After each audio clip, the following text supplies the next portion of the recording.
Hold on a second. Don't be alarmed. 2017 Honda Accord B123. Huh? Welcome to Hoss Pfeffer Garage.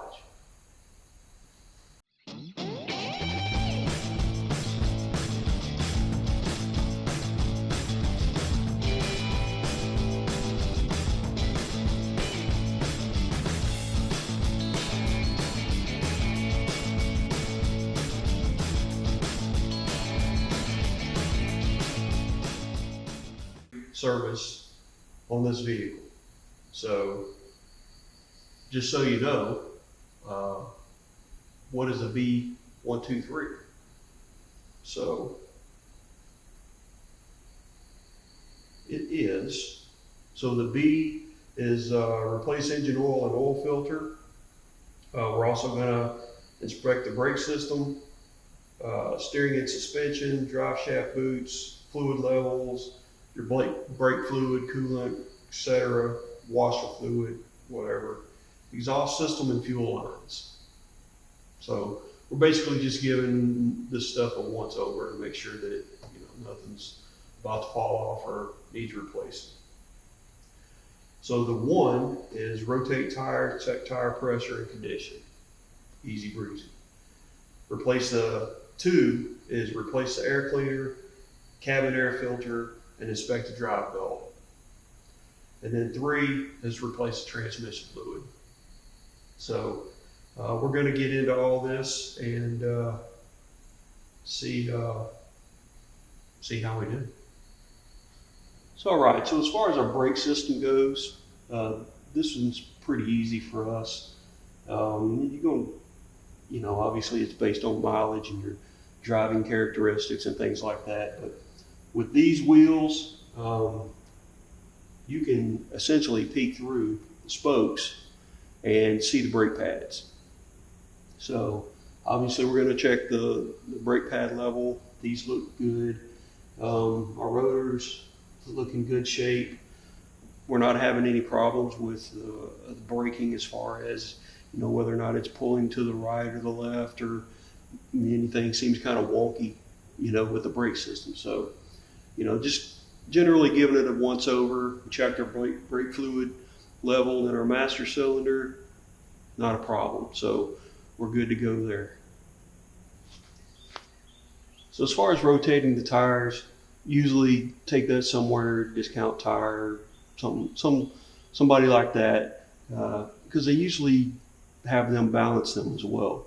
When you rotate the tires, obviously you're going to feel an imbalance in the front. You're going to feel that in your steering. You bring your tires from the rear to the front.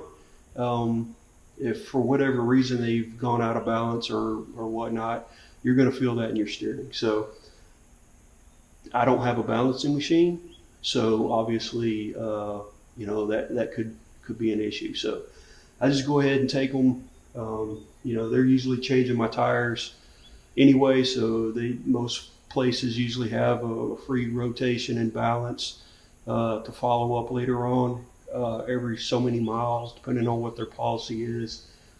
Just take it back there, let them do it. They'll rotate them correctly, and then also balance them, and that's usually your best bet. So they'll also be able to look at the tires and tell you if you have any abnormal wear, if you need an alignment, things like that, that they may be able to take care of as well. So usually leave that to them. So next up is our steering and suspension. So, car hasn't been making any weird noises, no clunking, handle's fine, nothing goofy there. Steering is good. We've got a steering wheel. So, yeah.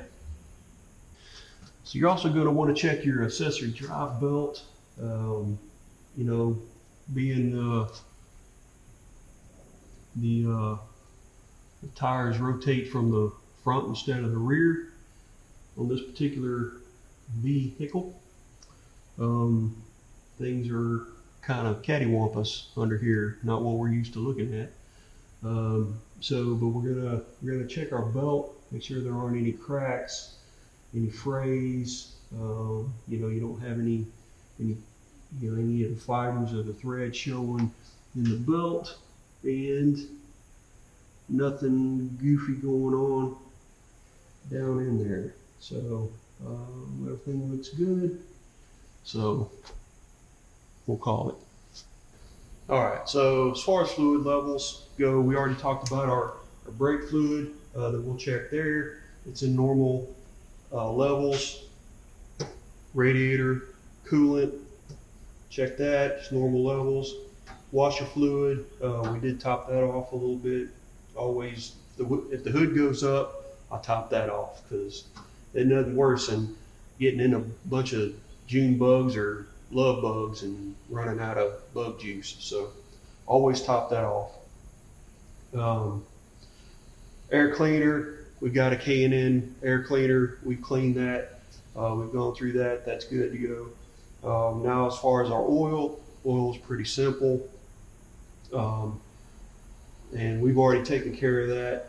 We got a little bit ahead of ourselves, but pretty straightforward. Most folks change, you know, they change their own oil. Got your dipstick here, fill cap there. You know, 0 W20 is what they recommend. Oil filter is just below, underneath, by the passenger side front tire. Easy breezy, spin that off, spin a new one on, fill it up. I mean, you know. So now we've got our car up on our ramps. We're just using some simple ramps. You know, you can either jack it up with jack stands, things like that, just obviously be safe. Not sure if you can see the pollen. It's ridiculous. So I'm trying not to get that all over me where I can actually breathe. But while we're sitting here waiting for the vehicle to warm up for the transmission fluid change, we're listening to the exhaust. We don't hear any exhaust leaks or anything like that. We're also out the back of the garage here, so we're not filling the garage up with fumes.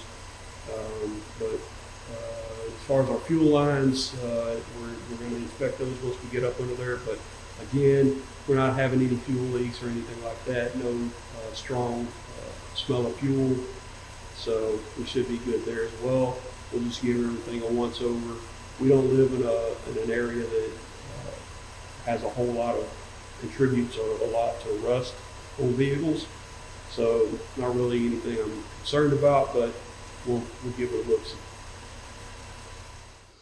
All right, as far as our oil change goes, we went ahead and knocked that out. This is our drain plug here that we drain the oil out of.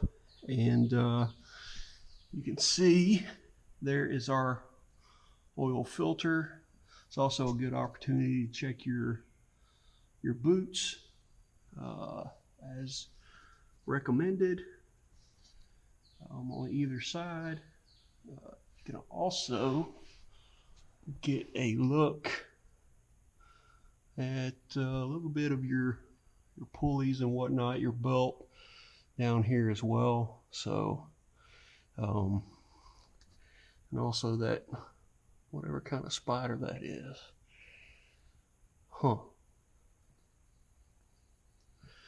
Maybe he'll let us know if he sees anything. So now we are going to get to our transmission fluid change. We have our drain plug here, but first we're going to crack open our fill area just to make sure that we can fill it. It's a bad day when you drain your fluid and you figure out you can't get the bolt out to fill it. Then you're in a bad way. So we're going to hop up there and make sure we can get that cracked open and go from there. All right, folks, so we're going to get our fill plug cracked open. I don't know if you can try, see if I can get you to see right here where my little doodaddy's poking at right there. That's our fill plug. So we're going to get that cracked open. Make sure we can get that cracked open first before we go dumping all our fluids everywhere and move on. So folks, these plugs can be a booger.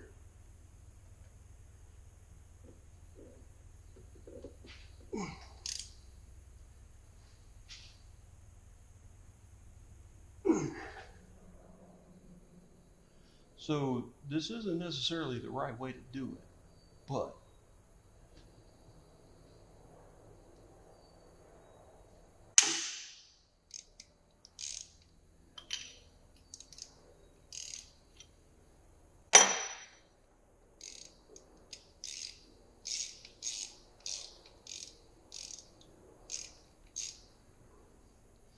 I mean, if it works, is it wrong? Now we're going to pop under here and get this plug broke loose.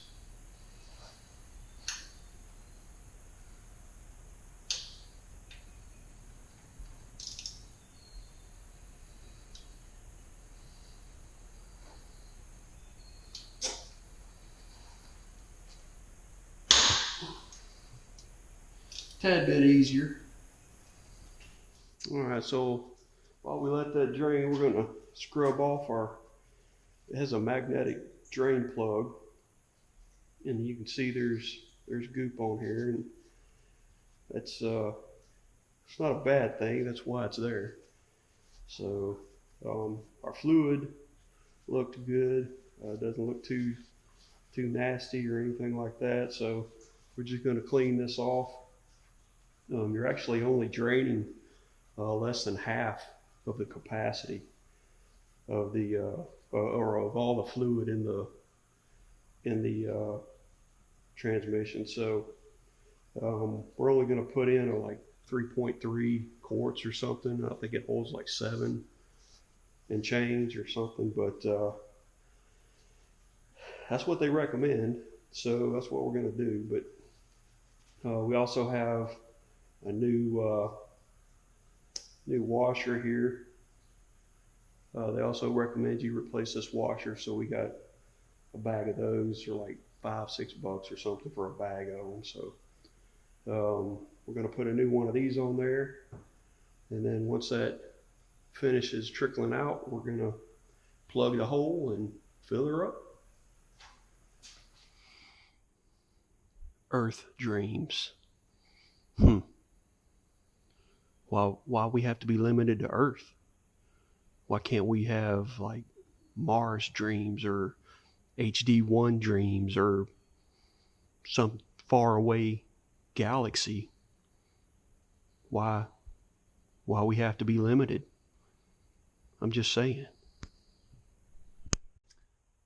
So as far as the cabin filter goes, it's actually behind the glove box.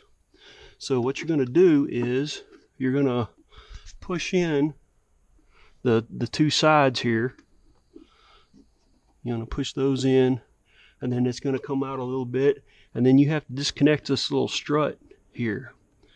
And then after that, you dump the contents all over the floor. So you know, that's you're going to have that. That's what happens. But now we're going to pop this filter out and put a new one in. So this is the end cover that covers your filter, and you'll see the 2 tabs on each end. Whenever you pop this off, you'll just depress that, and it just pops right off.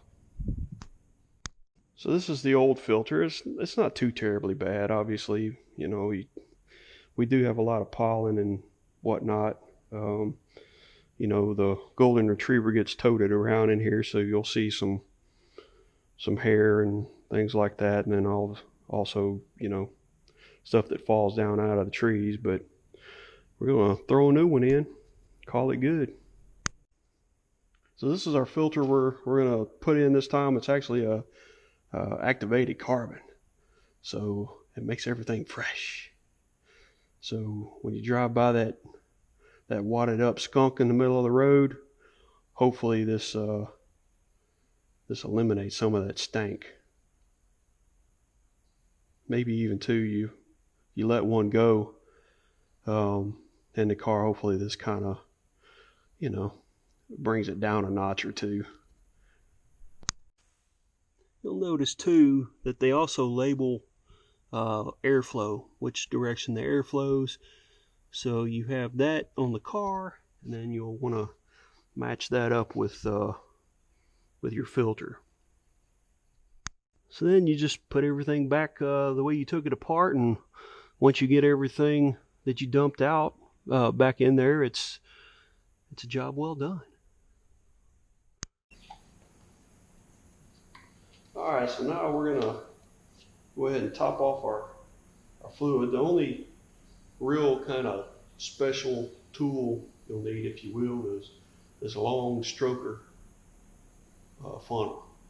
So that fill hole down there is deep down in there. So you're gonna need something that can reach off in there, get a long stroke for you.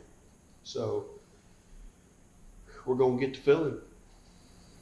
So like I said, this takes about 3.3 quarts. So we've got 4 quarts here.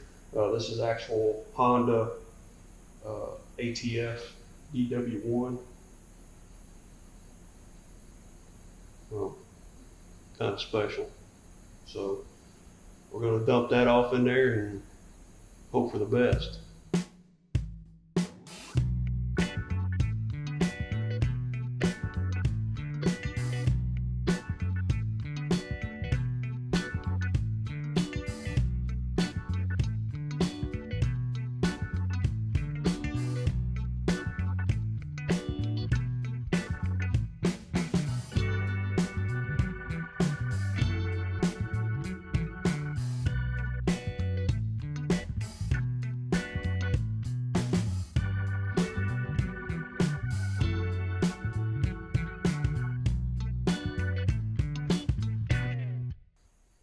So we're actually going to stop at 3 because it may be just like the oil. The oil change calls for 4.2 quarts, and I put 4 quarts in, and it was right in the middle of the dipstick where it should be. So we'll stop at 3. We're going to crank it up, let things circulate a little bit, shut it off, let it sit for a minute, see where we're at. If we have to add a little bit, then we'll do it at that time, but I definitely don't want to overfill it. All right, so our dipstick is right down there. You can see it also has a little notch there. You need to make sure that when you reinsert the dipstick that it goes back in that orientation as well. So we'll see what we got. I have to say though, it is nice that Honda does allow you to service the transmission. Nowadays everybody's going to like the sealed transmissions where you can't really do anything to them. You can't change your fluid or anything like that. So kudos to them for still having a transmission that you can actually do some maintenance on. So you can see on the dipstick, you're going to want to be between those 2 dots. So we'll stuff it off in there and see where we sit. So all right, we've got all our fluids topped off, all our levels are good, all our dipsticks are in, all of our fill caps are on and secure, everything's back together. So that's pretty much it for the B123 service on a 2017 Honda Accord. Most of the Hondas in that era, I think, are relatively the same. So, but obviously safety is huge here. So if there's anything you don't feel comfortable with, you don't have the right equipment, just like I was saying about the rotation of the tires, I usually take it to somebody that has the right equipment to make sure everything's still balanced and everything like that. So, do that. Seek out a professional. If you are going to do it yourself, one thing to note, like when you're doing these things, they'll talk about operating temperature. Just note that operating temperature is synonymous with fucking hot. So if in fact you do forget, though, something will remind you, guaranteed. Not that I would know from experience or nothing. But anyway, that about does it. Thank you so much for watching. Please like, share, and subscribe, and we'll catch you next time.